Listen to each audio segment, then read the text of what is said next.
Gooftaatti kan jaalatamtan ijoolleen Waaqayyoo akkam jirtu. Bakkuma jirtanitti nagaanii fayyaanni Waaqayyoo isiniif baay'atee yeroo kana ga'uu keessaniif Waaqayyoof galanni guddaan haa ta'u. Hunduma keenya nu eegee nu gargaaree yeroo kanaan isa nu ga'e Waaqayyo kana guddaa galateeffannaa. Har'ammoo gaa Waaqayyo akka abjuuttis haaressaa jijjiiraa isa jedhu sagalee Waaqayyoo ilaaluuf deemna. Haa ta'u malee utuu gara sagalee Waaqayyootti hin darbiin duraa akkuma amaleeffanne faarfannaa tokkoon isin affeeruu jaalladhaa. Kanaan walii wajjin erga waaqessinee booddee immoo gara sagalee Waaqayyootti walii wajjin deemna. Gooftaan ayyaana isaa isiniif haa baay'isu.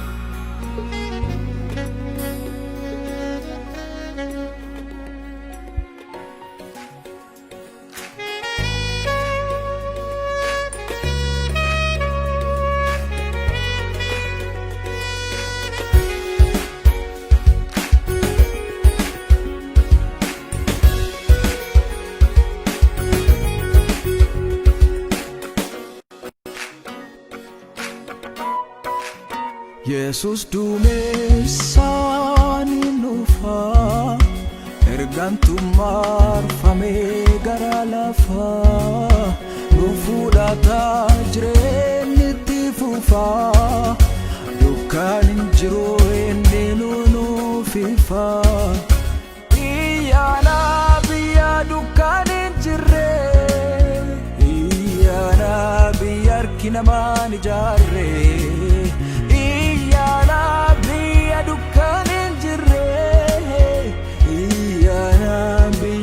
namaan ijaarre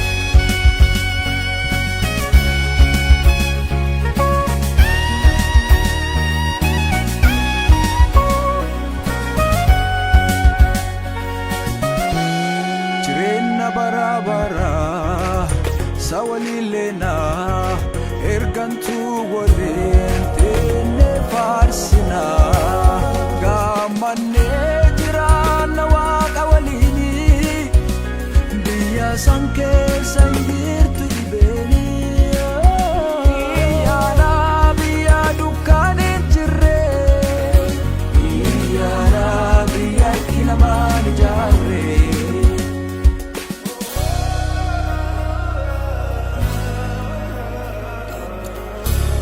Jirena barabara sawalilena ergantu walente farsina gamane jirana waqa walini biya sanke sangirtu ibeni iyana biya dukane jirre iyana biya kinamani jarre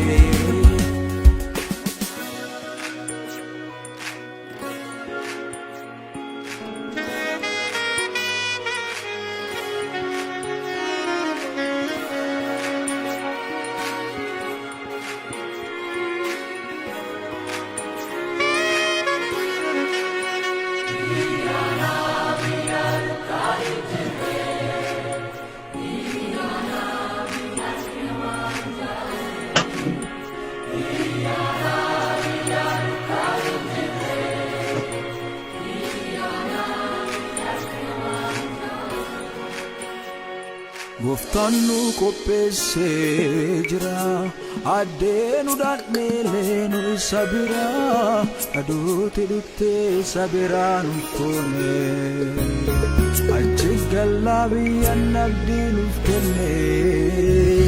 Gooftaan nu qopheessee jira adeenu dhaadheelee nu isa bira aduuti dhuftee isa biraa nu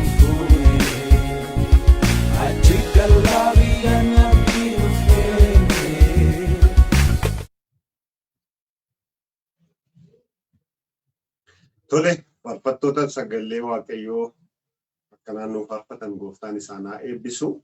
Egaa obboloota koo bakkuma jirtanitti ayyaanni waaqayyoo isin baay'atee yeroo kana immoo sagalee waaqayyoo kana waliin hirmaachuudhaaf toora irratti kan argamtan walii wajjin waaqayyoon hin kadhannaa. Waaqayyo immoo dubbii isaa hin dubbataa, hidhaa keenya hin hiikaa, gaaffii keenya hin deebisaa, dhibboo keenyaafis furmaata hin kaa'a. Maqaan waaqayyoo bara baraan kan eebbifame haa ta'u.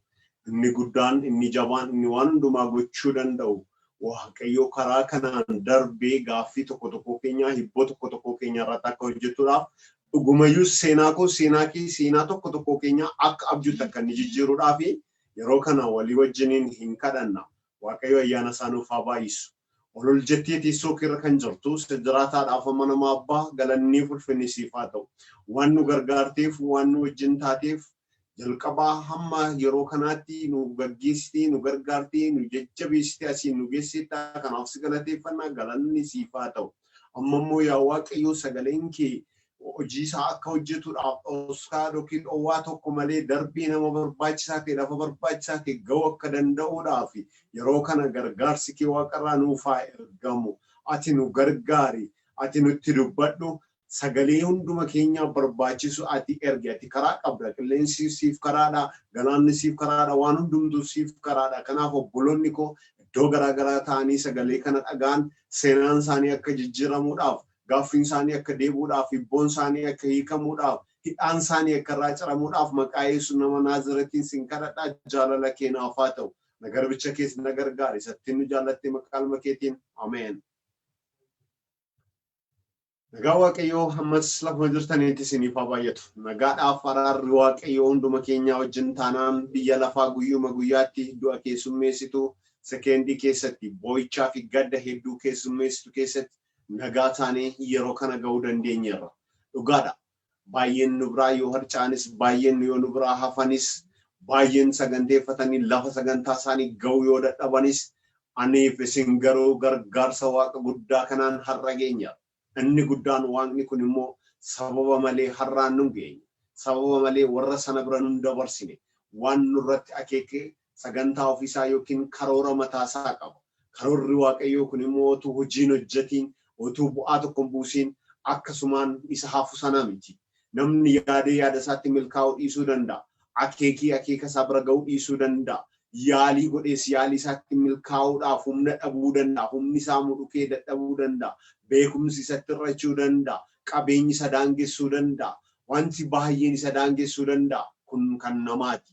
Kan waaqayyoo garuu waan jedhe gochuudhaaf, waan akeekee tokko bira ga'uudhaaf yookiis waan yaada isaa keessatti akka ta'uudhaaf fedhe tokko gochuudhaaf wanti isa daangessu tokko yoo hin jiru. Halleluuyaa. Galanni ulfinni isaaf haa ta'u. Kanaaf har'a waaqni guddaan kun seenaa nama tokko akka abjuutti hin jijjiira. Nama sagaleen kun bira ga'e, nama sagalee kana dhaggeeffachaa jiru seenaan isaa akka abjuutti kan jijjiiramu har'a lubbuun tokko hin jira. Maqaa waaqayyoo isa waaqaaf lafa kana uumeen nan jedha. Seenaan kee akka abjuutti haa jijjiiramu. Inni bara baay'ee si rakkise, inni yeroo si lakkoofsise, hiyyummaan ati jaarraadhaaf yookiis umurii kee walakkaadhaaf itti dadhabde, dhukkubni ati baattee obstaala hedduurra jaanittiin naannoftee ittiin jaanjoftee furmaata dhabde, inni humna kee nyaate, inni mul'ata kee nyaate har'a hin jijjiirama. Maqaan waaqaa kan eebbifame haa ta'u. Dubbiin waaqayyoo hojii ergamootaa boqonnaa 12 keessatti waan sirriin otuu ta'aa jiru nama abjochaa akka jirutti yaadu tokko argina. Innis Phexrosi. Dubbicha akkasii Phexros hidhamee kan inni jiru mana hidhaa keessa. Sana biraan immoo loltoota bitaaf mirgaan iddoonni ciisu kaasanii hanga karrasa guddaatti balbalanni keessatti hidhame galma isa guddaatti illee loltoota garaa garaatu dhaabbatee stand by ta'ee isa eeguutti jira. Nama kana gidduu ciisu tokko yeroonni akka abjuutti wanti addaa tokko jireenya isaa irratti ta'u argina. Har'a haala kam haala ulfaataa kam keessa iyyuu jiraachuu dandeessa. Iddoon ati jirtu siif mijachuu dhiisuu danda'a. Dhugumayyuu waan keessaa bahan fakkaachuu dhiisuu danda'a. Garuu nan jedha sagaleen kun seenaa kee akka abjuutti achi keessaa si baasee yeroonni jijjiiruu atumti jakeeniin argita. Kanaaf mee sagalicha keessaa jalqabaa malumaatti tuqaawwan 3 tokko kaasee ilaaluun barbaada. Phexros sababni itti hidhamee fi sababa hateef miti. sababa ejjituu ta'eefi miti, sababa sobduu ta'eefi miti, sababa nama ajjeeseefi miti. Yakki Phexros hojjete tokko yoo hin jiru. Yakki Phexros hojjete yoo jiraate waan jarri sun hin beekne, waan jarri sun dura warri isa dura turan umuriidhaanis, beekumsaanis, aangoonis, qabeenyaanis warri isa caalan waan isaan hin beekne dhoksaa mootummaa waaqaa, dhoksaa biyya lafaa kanaa bira ga'e. Kaleessummaantiin Phexros yoo ilaalamu nama barnoota qabu miti, nama gosaanis ta'e yookiin immoo atiidhaanis nama baakgiraawundii bareedaa qabu miti. Sababni isaa Phexros iddoon itti waamame iddoo qurxummii qaban, iddoo namoonni hiyyeeyyoon hojjetanii bulan hojii hiyyeessotaati. Namachi keessaa dhufe kanatu lafa warri gurguddoota ofiin jedhan jiran bira darbe. Elaa iddoon atitti kaleessa dhuftee sin daangessu, iddoon atarra jirtu sin daangessu, inni si daangessu yoo jiraate isa fuuldura kee dura isa dhaabbachuu barbaade immoo isa si eegu, isa si ittisu, isa sassakaaluu barbaade immoo sagaleen dhufee fuuldura keetiin kaasa. Waaqayyoo keetu sirraa isa kaasa. Phexros kun background isaa gadi bu'aa akka ta'e waan beekaniif Phexros iddoo kaleessaatti isa eegu, iddoo kaleessaatti warra si eegan faana dhiisati walii galtee deemi lafa waamamtetti. Phexros waamicha isaa erga beekee booddee erga waamamee waami Kiristoos yookiin Yesuus duukaa erga deddeebi'ee booddee erga Yesuus ol ba'ee immoo hojii guddaa itti gaafatamummaan hojjechuu jalqabe. Haa ta'uyyuu malee kun immoo warra nuyi beekna ofiin jedhan, warra nuyi qaamna ofiin jedhan, warra aangoon kan keenya jedhan, warra nutu biyya seerrata jedhan, waldaa nutu seerrata warra jedhan, seera hundumaayyuu nutu kontirool godha nutu to'ata warra jedhaniin aarse.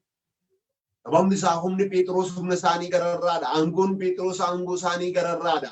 Phexros loltuu hin qabu. Phexros barnoota hin qabu. Phexros qabeenya hin qabu. Garuu isaanii ol aangoo qaba. Isaanii ol waan barbaade dubbatee raawwata. Sababni isaa inni Phexrosii wajjin jiru, inni Phexros irra jiru isa hundumaa gararraa jiru waan ta'eef. Tarii kaleessa namni hiyyummaa kee ilaalee namni kun ishee gad deebituu sana, namni kun ishee akkasii turte, namni kun ishee ejjituu sana, namni kun ishee hattuu sana, namni kun ishee akkasii sana siin jechuu danda'a har'a haalli. Gara ati immoo waa'ee isa kaleessa kee miti, waa'ee hiyyummaa kee miti, waa'ee gosa keetii miti. Isa si waame sagalee sana yoo ofirratti moosiste, isatti waamamte waamicha kee sanaaf yoo ulfina laatte, warrumti sirratti isaanii hamma kee haabuun qabani, warri si caalla jedhanii hamma kee ga'uu hin danda'ani, warrumti nutu si ol nutu beeka, hamma kee miti jechuun si gadi qabanii isaan oluuf qabu warri barbaadaniyyuu yeroo isaanitti akkas hin dandeenye of amansiisanii gadi taa'antu dhufa waan ta'eef dibata keef dursa kenni. Har'a jijjiiramna addaa jireenya kee irratti hin dhufa. Hojiin gamootaa boqonnaa 12 irratti gaafa laallu lakkoofsa 6 kaanee Phexros yeroo inni hidhamu argina. Gara lakkoofsa tokkotti ol deebinee yoo laalle hiriyyaan Phexros namni Yaaqoob jedhamu tokko ajjeefamuu Yaaqoobiin immoo Yihuudoonni baay'ee waan gammadaniif mootiin biyya sana bulchaa ture Heroodiyas namni jedhamu ijoollota kana ari'ee qabuu barbaade, warra hafan baddu baasuu barbaade. Isaan keessaa tokko Phexrosi. Phexrosin argatee erga hidhee booddee dubbicha akka kaleessaa miti. Phexros loltuu tokkoon lamaan yoo eegame isaanii ol akka humna qabu beeka. Phexros loltuu 3-4 yoo eegame isaanii ol akka humna qabu beeka. Kanaaf afuriin iddoo afuritti addaan baasee kaa'e. Walumaa gala Phexrosin kan eegani gara nama 16 loltoota 16 nama tokkoof ramade. Ela humni 6 isaa eegu 16 isaa eegu 60 isaa eegu sin danda'ani maqaa Yesuusiin. Sabooddee Phexrosin akka manadhaa keessatti tu eegaa jiranii akkuma Yaaqoob riyyaansaatti ajjeefametti Phexros akka ajjeefamuudhaaf borganama guyyaa dhumaa ture. Borganama yeroo dhumaa yeroo baddu ba'u inni itti baddu ba'u ture. Garuu waan tokkotu ta'e. Yeroo diinni kee tuqaa dhumaa sii kaa'u, waaqni kee immoo tuqaa jalqabaa sii kaa'a. Yeroo diinni kee asitti duuta kana booddeen tarkaanfattu jedhu, Waaqayyo immoo asii tarkaanfii jalqabdaa jedha. Yeroo diinni kee karaa hundumaa sitti cufeera karaa jedhu, ija isaanii jaamsee gidduuma isaanii si dabarsee lafa isaan sin argine geessee si kaa'a. Haalleluuyaa. Galanni isaaf haa ta'u. Phexros loltoonni kun kutatatti iddoonni ciisu buucina ciisaniiru, balbala isa manadhaarra ciisaniiru, balbala keessaa kan jalqabaa kan guddaarra dhaabbataniiru. balbala kellaa mandaraarras dhaabbataniiru. Maal gochuudhaaf Phexros yoo warra jalqabaa jalaa darbe warra lammaffaatiin akka qabamuuf yoo warra lammaffaa bira darbes warra sadaffaa akka kanatti hamma geetii mandarichaa irra yookiin galma mandarichaa irra ga'utti akka eegamuudhaaf ture wanti yaadame. Diinni kee akkati humna si caaltu beeka, akkati ogummaa si caaltu beeka, akkati aangoo humni sirra jiru, dibanni sirra jiru akka isa caalu beeka. Kanaaf humna qabu hundumaa sassaabbatee si lola. Ana keessatti garuu Waaqayyo seenaa kee akka abjuutti jijjiira. Egaa loltuu namni kun kan utuma jiru immoo kan nama ajaa'ibu Phexros harki isaa sansalataan hidhamaadha, miilli isaa sansalataan hidhamaadha. Akka ni xanneetti akka hin tarkaanfanneetti akka waan du'eetti xaxameechitti gatameera. Har'a nama dhukkubni xaxee siriirra kaa'e, har'a nama haalli xaxee mandara keessa kaa'e, har'a nama haalli dinagdeen yookiis waan garaa garaatiin hiyyummaan xaxee iddoon taane si kaa'e. Maqaa Yesuus nama Naazreetiin akka seenaatti seenaan kee jijjiirama. Isa si xaxee isa siidhe keessaa inni si baasu har'a inni jalqaba inni kallattii sitti argisiisu efti Waaqarraa gara kee dhufa. Egaa Yaaqoob du'eera, Phexros immoo borga nama ajjeefama. Kanaaf mana hidhaa keessatti sansalataan harki isaa miilli isaa hidhamee eegamuutti jira. Ta'uyyuu malee guyyaa dhumaa irratti wanti addaa tokko ta'e inni seenaa namaa akka abjuutti jijjiiru, inni waan hundumaa haaraa gochuutti beeku, inni seenaa namaa jijjiiruutti beeku akkas godhe. Mana hidhichaa isa dukkanaa sana keessa halkan keessa yeroo Phexros illee sansalata sana keessatti rafee jirutti, yeroo loltoonni warri kaan illee rafanii jiranitti ifti Waaqarraa dhufee manicha guute. Laa jireenyatti keessa jirtu keessatti, haalati keessa jirtu keessatti, sodaa ati keessa jirtu keessatti, yaaddoo ati keessa jirtu keessatti, dhiphina ati keessa jirtu keessatti, dhukkuba ati keessa jirtu keessatti, ifa salamaan lafarraa miti, qoricha isa lafarraa miti, ogeessa san biyya keessaa isa biyya alaa miti, iftinni Waaqarraa gara kee haa dhufu. Yoos kallattii fayyina kee argita, yoos kallattii dinagdee kee argita, yoos kallattii nageenya kee argita, yoos kallattii guddina kee argita, yoos kallattii tajaajila kee argita, yoo iftinni Waaqarraa kun gara kee dhufe. Erga Phexros kuni halkan sana akka kanaatitti ifti Waaqarraa dhufee mana hidhaa sana guutee booddee sana booddee waan tokkotu ta'e. Ifa sanaan hin hafne dubbiin. Elaa Waaqayyo gaafa seenaa kee akka abjuutti jijjiiruu barbaadu kallattii si qabsiisee si biraan hafu akka itti dammaqxuuf waan si dammaqsu waan si eessu ergamaa isaa sitti erga karaa garaa garaa namaan sitti dhufuu danda'a, haalaan sitti dhufuu danda'a, sagaleedhaan sitti dhufuu danda'a, hojii ati hojjettuun sitti dhufuu danda'a. Garuu kan Phexros adda kan godhu ergamaan sun itti dhaqee harkaan itti bubbu'e yaa Phexros asii maal hojjettaa ka'e. Bakki sun bakka Phexros hin maluun turre, haalli sun haala Phexros hin maluun turre, hidhamuun Phexros iddoon Phexros jiru sun iddoo kan isaa miti, manichi immoo dukkana. Jalqaba dukkana naannoo sanaa jiru ari'ee, waan naannoo sana jiru erga ari'ee dukkanicha erga ari'ee booddee ifa keessatti namni gaafa ifti jiru immoo karaa ba'uuf lixu yookiin immoo waan isa baasu laallachuu danda'a.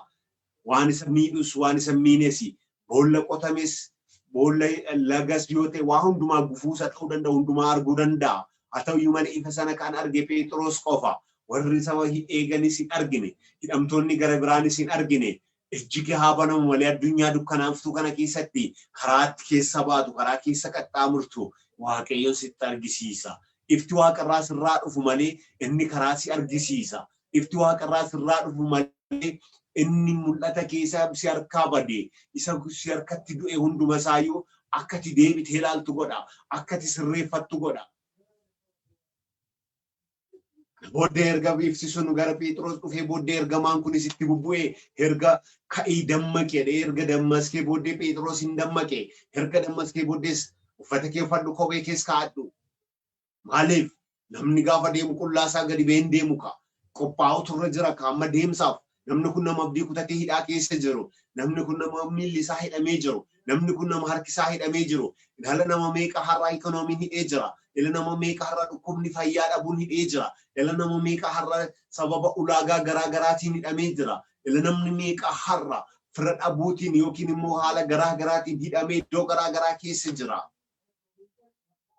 haadhufu maqaa Yesuusiin ifni waaqarraa sirratti haadhufu inni si dammaqsu ergamaan waaqarraa jireenya kee irratti seenaan keessa jirtu kun hundumti isaayyuu akka abjuutti sirraa darbuuf jira. Erga Phexros dammaqee kophee isaa kaatee booddeesi na duukaa bu'ee jedhee karaatti argisiise. Ila Waaqayyo gaafa gara namaa dhufu iddoo jirtuu si kaasee sin dagateen deemu karaa sitti argisiisa. Kan daandii si qabsiisa. Diinota walakkaatti dammaqsee kopheetti godhee boo'ee sansalata irraa ciree hin deemne. Garuu hin qaxxaamurse. Ani waan tokkotu na ajaa'iba. Phexros harka isaa kana sansalata kan itti hidhee harka namaati. Miilla isaatti kan sansalata hidhee harka namaati. Kan itti qollofan yookiin kan itti kan itti godhan harka namaatiin. Haa ta'uyyuu malee harki namaarraa ni hiikne. Ifti sun gaafa Phexros irra dhufu sansalatichi ofii beekame irraa harca'e. Gaafa ifti sun jireenya isaa irratti mana inni keessatti hidhame sana keessatti dhufu Phexrostu gara ifaa sana dhaqe miti ifichatu bakka Phexros jiru dhufe ifichi immoo ifa balbii yookiin ampuulinii mana keessaa ibsannu miti shaamaa nuti har'a ibsannu miti torchi yookiin baatiriin nuti harkaan ibsachaa deemnu kana miti ifa waaqarraan guute jedhama sagalichumtu fiisa ifti waaqarraa kun gaafa dhufu hidhaa Phexrositti cire ifti waaqarraa kun gaafa dhufu miilla Phexros hidhaatti hiike harka Phexros hidhaatti hiike. Ifti waaqarraa kun gaafa dhufu Phexrosiif ergamaa Waaqayyoo wal argisiise iddoo inni rafee jiru warruma diinota isaa walakkaatoo inni rafee jiru achi gidduudhaa isaan dammaqse. Haalleluuyaa. Galanni Waaqa kanaaf haa ta'u. Ifti waaqarraa kun gaafa jireenya kee irratti dhufu isa siidhee jiru kana ofumaan sirraa harcaasa. Ifti waaqarraa kun gaafa jireenya kee irra dhufu isa sakaalee jiru kun ofumaan sirraa hiika. Ifti waaqarraa kun gaafa jireenya kee irra dhufu siif isa wal dhabee jiru mul'ata kee karoora kee kaayyoo kee wajjin wal si argisiisa. Isa booddee isaan kun wal gargaaranii jireenya kee gara sirriitti daandii kees gara sirrii gara milkaa'uutti akkati deemtuuf si gargaaru. Isa booddee ergamaan kun ka'i jedhee erga Phexrosin achii kaasee booddee na duukaa bu'ee.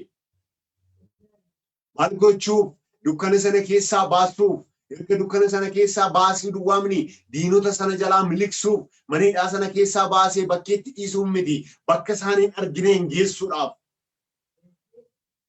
Isa booddee Phexros dammaqee kophee isaas erga godhatee uffata isaas erga uffatee booddee ergamaa kanaa wajjin deeme.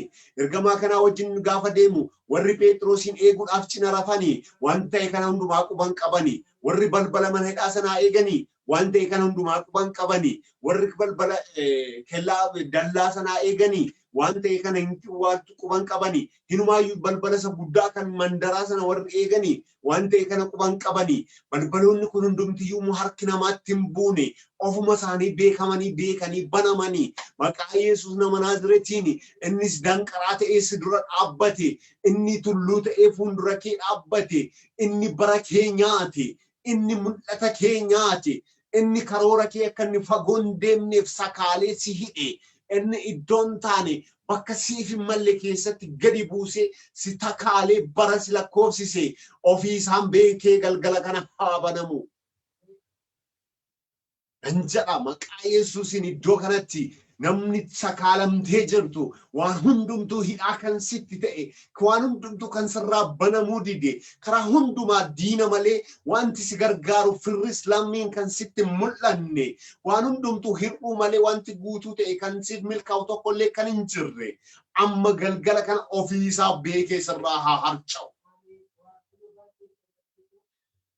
Kana booddee karroonni sun balbaloonni suni ofii isaanii beekanii banaman warri sun warri isa eeguuf dhaabbatanii achuma dhaabbatanii jiru warri ciisanii jiru warri dhaabbatanii jiru lolliin kaane waraanni hin banamne nam tokkoyyuu hin duune isaantu Phexrosin ajjeesuuf lafa barii eeggata malee Phexros nama tokkotti iyyuu bu'een ajjeefne ergamaan sunis Phexrosin baasuudhaaf nama tokkon ajjeefne garuu nama Waaqayyo baasuuf isa ergame sana Phexrosin baaseera. Ela diinonni kee ajiraatanii diinonni kee akka isaan badan hin kadhatiin bakkuma jiran haa taa'anii waaqayyo isaanuma gidduu si miliqsee lafa isaan sin qaqqabuu hin dandeenye guddina kee irra kakuu kee biraan si ga'a mul'ata kee biraan si ga'a otuma isaan ilaalanii ija isaanii jaamsee bira si dabarsa otuma isaan eeganii siin gidduu si qaxxaamursa. Hallelujah. Nama meeqaaf gala laata? Dhugaan kun nama meeqaaf gala laata? Dhoksaan kun nama meeqaaf galaa jira laata? Ergamichi gaafa kana godhu Phexrosin erga fuudhee mandaricha keessaa baasee bakka biraa mandaraan ala iddoo tokkoon erga ga'ee booddee ergamaan sun Phexros biraa deeme. Nama ajaa'ibu garuu yeroo kun hundumtuu Phexrosiif ta'u 12 lakkoofsa 9 irratti akkuma caafamee jiru hojii ergamootaa boqonnaa 12 lakkoofsa 9 irratti akkuma caafamee jiru sana Phexros waan kun hundumaa akka waan mul'ata argaa jiru yookiin akka waan abjuuchaa jirutti yaadaa ture. Ilaa waaqayyo hojii kee hojjechaa jira. Ilaa waaqayyo seenaa kee jijjiiraa jira. Ilaa sagaleen kun kakuu kee biraan si ga'aa jira. Ilaa sagaleen kun si tarkaanfachiisaa jira. Ati akka waan abjoottiittis lakkaa'e akka waan mul'ata argaa jirtuuttis fudhadhu. Akka waan kun waan haaraa yookiin immoo waan ati waan biraa hawwaa jirtuuttis fudhadhu. Dubbichi garuu dhugaadha jireenya kee irratti hojjeta. Dubbichi garuu dhugaadha dhukkuba keetiin si fayyisa. Dubbichi eeyyee dhugaadha hidhaa kee ni hiika. Dubbichi eeyyee dhugaadha hiyyummaa koosiisati keessa jirtu keessaa butee si baasa. Sabooddee Phexros ergachi ba'e kan nama ajaa'ibu hidhamuu Phexros warri beekanii maatiin isaa tokkollee hin amanne. Warri waldaa Phexrosi maatiin hundi warri isaaf kadhachaa turanii warra akka Maartaa fa'aa Yohaannis fa'aa bakkeedhaa kadhachaa fi turanii Phexros ba'uusaa gaafa dhagaan hin amanne nama Phexros azra jedhee isaanitti himeeniyyuu hin maraattee jedhani. Eeyyee firoonni keeyyuu maraatummaadha haa jedhani. Hojiin ati hojjettu sun maraatummaa itti haa fakkaatu. Fayyuun kee maraatummaa itti haa fakkaatu. Yookiis guddachuun kee maraatummaa itti haa fakkaatu. Tajaajiluun kee maraatummaa itti haa fakkaatu. Faarfachuun kee maraatummaa itti haa fakkaatu. Daldaluun kee maraatummaa itti haa fakkaatu. Dubbicha waaqayyo biraati. Diinonni kee si qabuu hin danda'ani ati darbiteetta. Seenaan kee akka abjuutti jijjiirameera. Siif abjuu yoo fakkaateyyuu warra si beekaniif maraatummaa yoo fakkaateyyuu diinota keef immoo dubbichi waan hin fakkaanne waan hin eegamne waan ta'uu hin dandeenye yoo fakkaateyyuu eeyyee dubbichi dhugaadha jireenya kee irratti hojjeteera. Seenaan kee jijjiirameera. Saamu'eel boqonnaa 2 lakkoofsa 8 irratti akkas jedha. Inni hiyyeessota lafaa hin kaasa. Awwaara keessaa isaan ol hin fuudhan. Iddoo guddaa ta'e akka dhaalaatti isaaniif hin kennaa jedha. Hiyyeessota awwaara keessaa fuudhee tarree gurguddootaa erga kaa'ee teessoo ulfinaa immoo dhaala godhee isaaniif hin kennaa jedha. Laalle iddoo gadii awwaara keessaa fuudhamuun waan tokko tarree warra gurguddoodhaaf hin jedhanii dhaabbachuu waan biraadha. Kan na ajaa'ibu iddoo kanatti garuu isa kana dhaala godhee immoo teessoo ulfinaa isaaniif kenna. Teessoon kan kennamu dhaalli abbaarraa ilmatti darba. Awwaara keessaa namni dhalate namni abbaan isaa awwaara keessatti isa dhalche awwaaruma dhaaluu danda'a malee waan biraa argachuu hin danda'u. Kan aangoo mootummaa dhaaluu danda'u ilma mootiiti. Kan qabeenya abbaa isaa dhaaluu danda'u ilmuma isaati malee hiyyeessa isa awwaara keessaa ka'e kana miti.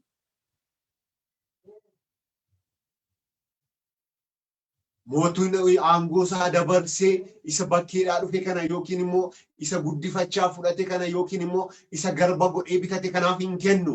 Ilma isaaf kenna. Namni qabeenya qabus qabeenya isaa ijoollee isaa maatii isaa dhaalchisa malee hiyyeessa karaarraa kana funaanee hin kennu. Dubbiin waaqayyoo garuu akkasii miti. Dubbiin waaqayyoo garuu kanarraa adda. Kan nama ajaa'ibu iddoo kosii keessaa fuudhee iddoo gaddeebi'aadhaa isaan fuudhee ol kaasee gaara ulfinaa erga isaan kaa'ee booddee tarree warra gurguddoota erga isaan kaa'ee booddee teessoo ulfinaa immoo dhaala godhee isaaniif kennaa jedhe. abbaan kee qabaachuu harbisu hiddeeti keessaa dhalatte gostati keessaa dhalatte maqaa gaarii qabaachuudhaa haa baatu wanti ati beektu firoonni kee waan gaarii waan si dhaalchisan qabaachuudhaa haa baatanii sababa ati waaqa kana amanteef sababa ati sagalee kana amanteef wanti gaariin wanti ulfina qabu kamiyyuu dhaala ta'ee siif kennama. Kan nama ajaa'ibu inni lafa kanaa jedha sagaleen kun Saamu'eel boqonnaa isa duraa boqonnaa 2:8 irratti dachee kanaadhaaf hundee ishee erga utuboota erga kaa'ee booddee utubaa kanarra immoo addunyaa kana kaa'ee ulfaatinni dachee kana kiiloogiraama meeqa utubaan sun yoo maalirra dhaabbate eenyu dhoksaa kana kan beekuu danda'u isa warri saayinsistii haasa'anii lafti orbitiirra naannofti orbitii sana eenyutu uume akkaataatti isheen orbitiirra oomtu orderii kana eenyutu kenneefi who is driving eenyutu drive gochaa jirame lafa kana eenyutu drive gochaa jirame ardii kana eenyutu drive gochaa jirame biyya kana orbitii kanarraa kan naanna'uu fi lafa kana herga akkas godhee booddee utuboota lafaa herga kaa'ee booddee addunyaa kana utuboota sanarra kaa'ee jedhe ulfaatinni utuboota lafaa kanaa hammami ulfaatinni dachee kanaa hammami salphaadhumatti namni biliheenni 8 irra addunyaarra jiru kun tokko namaa otoo kiiloogiraama 50 duwwaa ulfaateeti guutumaa guutuutti addunyaa kanarra kan jiru kiiloogiraama meeqa ulfaata dhalli namaa qofti akkana addunyaa kanarra jiru kiiloogiraama meeqa ulfaata mukti bineensa addunyaa kanarra jiru kiiloogiraama meeqa kana baachuu kan danda'u waan akkamiiti waaqni kee inni kana godhe suni waaqni kee inni dachee irra jiraattu kanaaf iyyuu waan ishee baatu irra kaa'e kuni haalati keessa jirtu kana seenaati keessa jirtu kana ba'aati baattee wajjin rakkattu kana cufaasitti cufamee si rakkisaa jiru kana akka abjuutti sirraa jijjiiruudhaaf wanti isatti ulfaatu hin jiru waan ta'eef yeroo kana sagalee kana amantiidhaan fudhadhu seenaan kee akka abjuutti hin jijjiirama galanni ulfinni isaaf haa ta'u. Biyya Oromaa keessatti joortuu taate biyya kee keessatti rakkattuu taate haalli kan si burjaajesse waan hundumtuu kan bitaa sitti gale haalli kee eebbi kee waan hundumtuu diinotaan kan qabame maqaa Yesuus nama Naazreetiin akka abjuutti har'a iddootti deebi'anii galanni ulfinni Waaqayyoof haa ta'u suma dhageenya kanarratti Waaqayyoon hin kadhanna Waaqayyo immoo har'a seenaa koo seenaa kee akka abjuutti hin jijjiira seenaa boleessa koo akka abjuutti jijjiira seenaa boleettii koo akka abjuutti jijjiira isa gaa'ila kee gidduu jiru akka abjuutti jijjiira isa jiri jaalala kee gidduu jiru akka abjuutti jijjiira wal dhabdee maatii gidduu jiru akka abjuutti jijjiira heeyyuma si rakkisu akka abjuutti jijjiira dhukkuba si rakkisu akka abjuutti jijjiira iddoo salphinaa miti iddoo ulfinaaf waamamte ati dhaalli kee salphina miti dhaalli kee ulfina ati waan dhaalli siif qophaa'e iddoo awwaara keessaa kaate malee awwaara irra dhaaluudhaaf hin dhalanne iddoo gadiitii si fuudhe malee iddoo gadii si dhaalchisuudhaaf si waamne kan inni si waame iddoon ati teessu tarree warra gurguddoota ofiin jedhaniiti iddoon ati teessu tarree gurguddootaati dhaalli kee immoo dhaala ulfinaati kanaaf waaqni qayyoon kee har'a seenaa kee jijjiiruudhaaf gara kee dhufeera sagaleen kun seenaa kee jijjiiruuf gara kee dhufeera namanta yoo ta'e maqaa Yesuus nama Naazreetiin har'a seenaan kee jijjiirameera har'a ba'aan sirra jiru sirraa lafa nammeera har'a dhukkubni sirra jiru si gadhiisee deemeera har'a waanjoon sirra jiru maqaa Yesuusiin sirraa cabeera kana caalaa dhukkuba baattee hin deemin kana caalaa hiyyuma baattee hin deemin kana caalaa gadadoo baattee hin deemin kana caalaa boo'icha baattee hin deemin qooda boo'icha kee faarfadhu qooda gungumuu kee galateeffadhu qooda dhukkubsachuu kee fayyaa guutuu argadhu qooda hiyyumaa kee ofirraa hafaa qabaadhu qooda gadaantummaa kee warra kaaniif iyyuu gaggeessituu ta'e nama waaqa jeelchuu ta'e nama waan hundumaa karaa qabsiisu waan gaarii nama barsiisu ta'e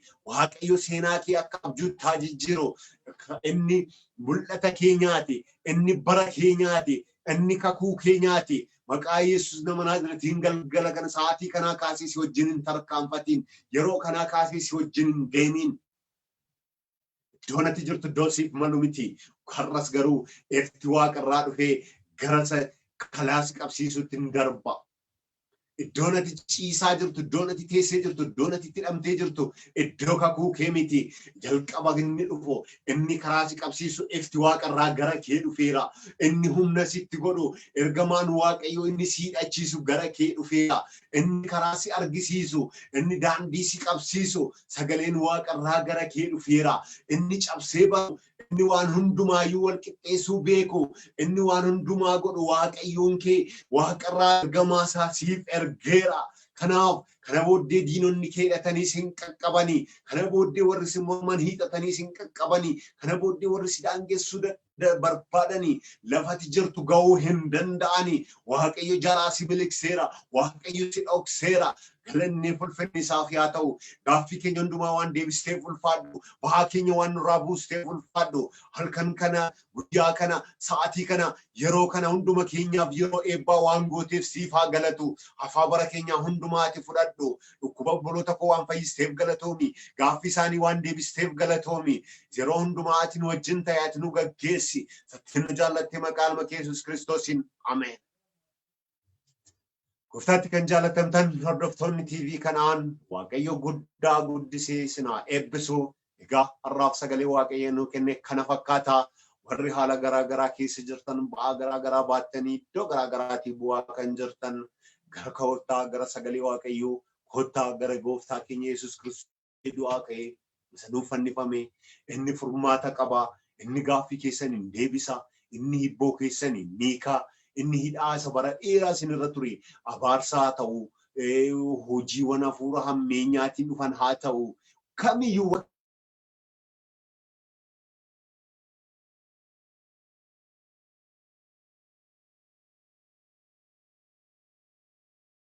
nurreerraa Waaqayyo ayyaana isaa isiniif baay'isu. Yeroo biraadhaan hanga walitti deebinutti lafuma jirtanitti yaanni Gooftaa Yesuus wajjin haa ta'u. Ani immoo baay'een isin jaalladhaa. Faarfannaa kanaan nagaattan isiniin jedha. Iyyaana biyya harki namaan ijaarre, iyyaana biyya dukkaan hin jirre, iyyaana biyya harki namaan ijaarre.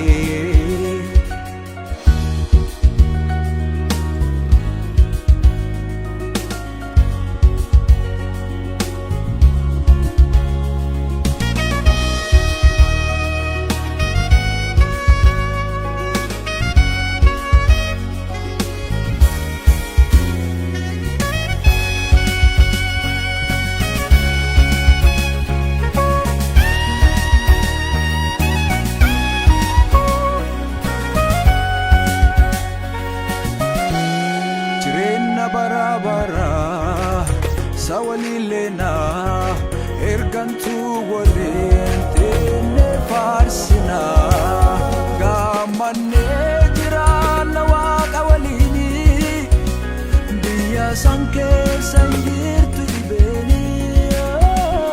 Iyyaana biyya dukkaan hin jirre, iyyaana biyya harki namaan ijaarre.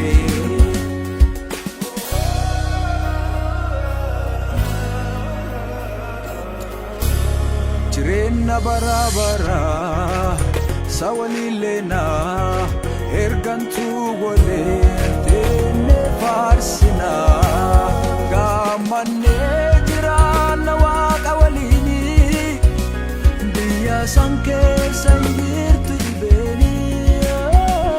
Iyyaana biyya dukkaan hin jirre, iyyaana biyya harki namaan ijaarre.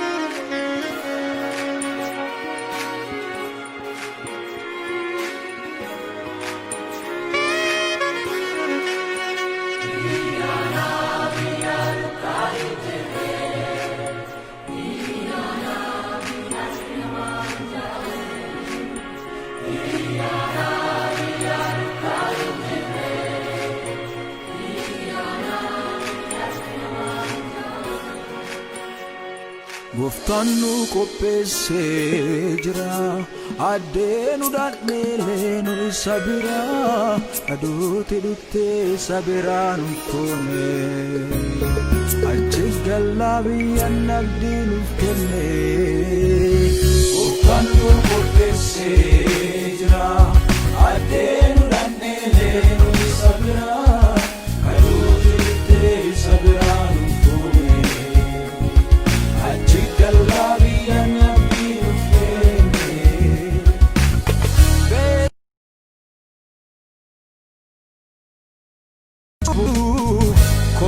gargalaan lubbuun tinna yaadotu beektiin jirtu deebuun